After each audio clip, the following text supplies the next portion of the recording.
elected government certainly cannot be undermined. I mean, you know that his mantra is people's first. I mean, always people first. When you have silently witnessed the controversial and critical political and religious issues which overshadowed the social harmony of the society and the life of Kerala, is there any occasion that you believe, if I were there, I could have been changed something? Is there any occasion that you remember? There are so many occasions, maybe. Yeah, there are occasions, but basically you had earlier said that Rome was not built in a day. That's right. So sometimes aberrations do take place. Human beings are like that. There is no reason to feel desperate, or there is no reason to lose hope, as long as to us is human. Yes. But as long as the society displays the capability to correct the wrong, Yeah. there is no need to feel desperate. There's no need to feel. There is always That comes controversy. something or other will be there, but then they should be taken in your stride. As the chancellor of the higher education system, you have a dream concept of providing quality education, providing wisdom to the new generation. Do you mind sharing that thoughts? Well, higher education, sometimes you feel disappointed. Why? Because Kerala has this great tradition. And when I see a student from Kerala going to some other place for higher studies, or preferring institutions outside Kerala to pursue higher studies, then I feel disappointed. And I feel that because of the historic background, because of this great tradition which Kerala has established, I hope to see the day when students from other states will come to Kerala to pursue higher studies. Hope that day will come soon. I am sure at the moment what has happened, that I'm telling, sometimes I've said it lightly, that I want the universities to emulate the school system, Exactly. which is praised everywhere. Kerala school system is praised by all experts of the education. But we need improvement. Not that a situation may come where any time a situation can come when no further improvement will be needed. No, that situation will never come. But there is always scope, room for improvement. Yes. For improvement. But we should compare favorably with the best institutions in the country. Thank you. Looking for that moment. Is there any painful incident that you can recollect during your tenure in Kerala? Anything that still have a small pain in your heart? My experience in Kerala has been so full of joy. Okay. And it has been a real pleasure to serve here. So I would say, even if something happened here or there, some small incident, that way it does not really bother me. Happy-go-lucky to do the best. Taking advantage of this question which you have asked, Yes. I will say, not addressed to any particular person or group, Understand. that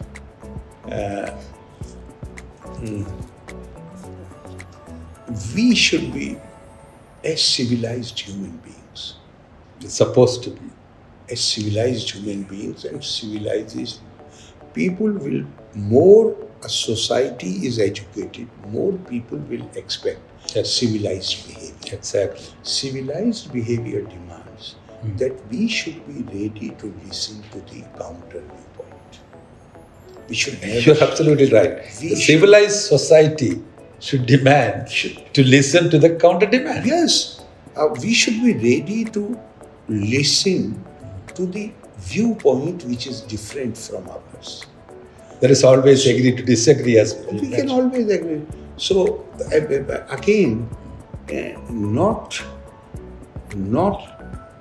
with an injured feeling, because there was one occasion when people there was a literary festival in Calicut, and the organizers had to cancel the program because of threats Yeah. by some groups. So I felt I felt sorry. Why? Little sad. Little sad. Little sad. Why? Because at least from educated people, this kind of behavior is not acceptable. That they refuse, anybody, any individual or any group, they refuse to listen to a viewpoint which is different from theirs. So I hope that we will we will realize that this kind of behavior is not in accordance with the requirements of a civilized society, educated society. It was approved only 15 minutes. Can we go for 2 more questions? Okay.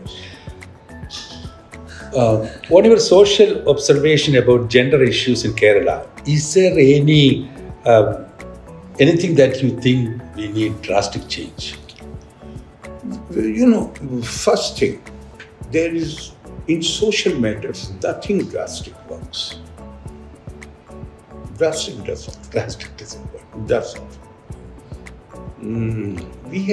I always tell that we have a festival which is celebrated all over India. It is called Sankranti. Sankranti. Sankranti. Yes. Now this is a word, substitute you would hardly find in any language. That's very true. Very true. Sankranti. What is Sankranti? So the Indian concept is change becomes durable, Change becomes stable, durable. when it comes in a manner where you don't feel the change coming. That's right. Only highly educated or trained people can make the difference on 14th or 15th of January that now the sun has moved into the other hemisphere. That's right. Ordinary man cannot. India celebrates it. So all these changes which you are talking about, it should be gradually, slowly, Slow and steady wins the race. steady wins, in particularly in social matters. And whenever I have an opportunity to speak outside Kerala, and fortunately I have too many opportunities and this issue is discussed, I always tell them, I said, come to Kerala.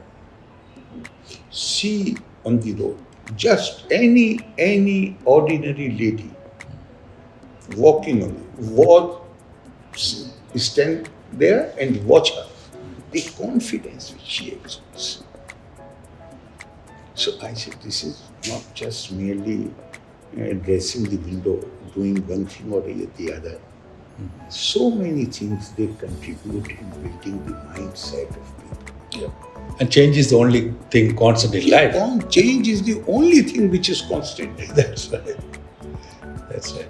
In that context, this is a crucial Indian political era where the religion is linked with political decisions since BJP has been ruling the country. That is what, an allegation or, the thought pattern. You being considered as a secular national Muslim, do you believe that you have more responsibility to bridge the gaps in between those? This is here I would say that There is nothing to. No, absolutely nothing to worry. But I want to give a detailed answer to this. What is secularism for India? Secularism, the definition and attitude towards secularism differs from country to country. Absolutely. UK is a secular country, Yes. but the head of the state is also head of the church.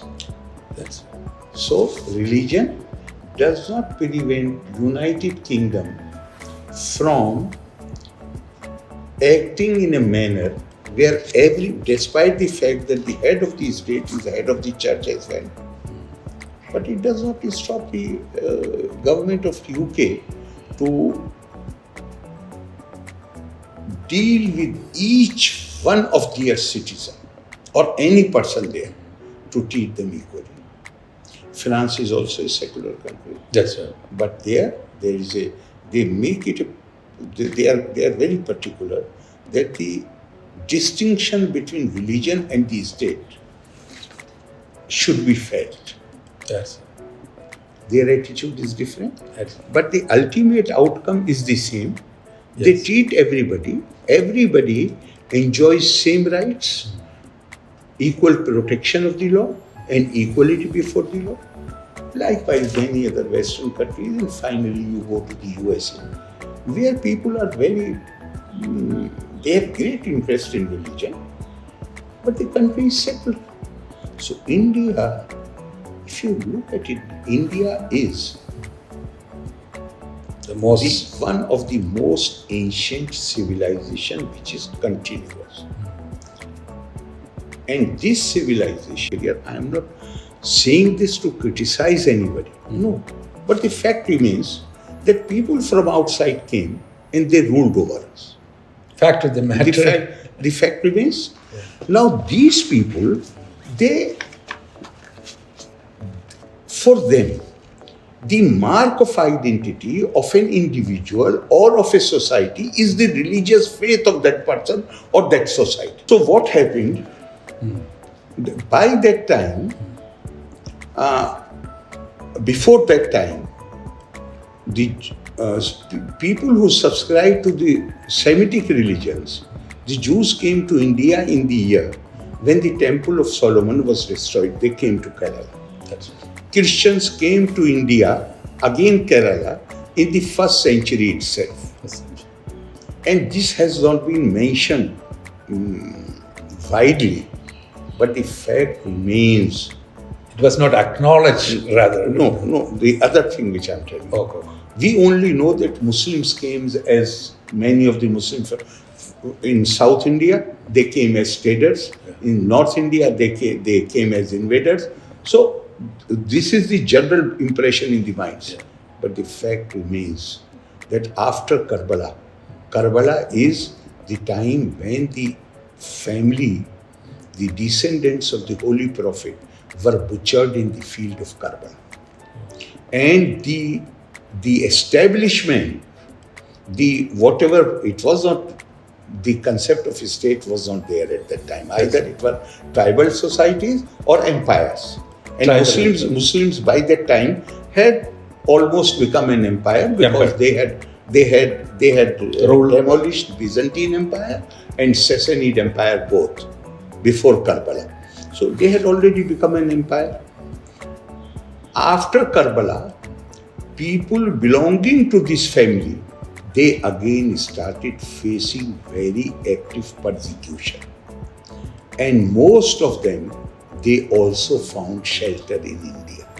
And that is why in India, right from Kerala to Uttar Pradesh, you will find families in every city who claim to be descendants who claim to belong to the same tribe as Holy Prophet himself, or his own descendants. Whereas in the whole Arab world, there are only 3 or 4 families who claim to be descendants of the Holy Prophet. So why India has all these descendants of the Holy Prophet? Because they were being persecuted there. And they also, like Jews, like Parsis, they also found this is the land which has always given shelter to the persecuted of the world. You're absolutely right. They came here. They came here. Now, but when these rulers came, the only way they could define somebody was through his religious faith. Whereas in India, religious faith was only a small part of the culture. There is no prescription here like the Semitic religion. This is the only way to salvation. Yes. No insistence. Swami Vivekananda, famous speech at Chicago. Ruchi naam vaichitriya dirju kutil nana pajusham nirname ko gamyastomsi. Paisa marnavi. We start our day with this prayer. Oh God, like the springs, rivers, rivulets, they originate from their sources and ultimately merge into the sea. Likewise, we human beings, depending on our nature, we take different paths, state of crooked, but ultimately merge into the... So, no, India, we had no concept of prescription. Indian tradition is highly meditative, it is highly speculative, it is highly reflective, it is not prescriptive. Even if you deny everything, even then, you are not expelled from the fold.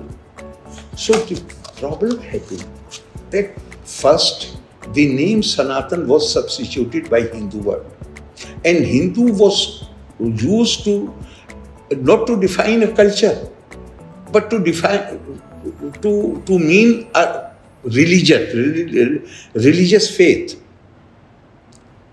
And then, unfortunately, by and large people, because they were not educated, they accepted this definition. But the thought leaders did not accept this definition. And the very powerful example comes from the Constituent Assembly. Where, yes, Article 25, for the purposes of social reform, our Constituent Assembly, they showed enough courage to include Jains, Buddhists and Sikhs in the definition of Hindu.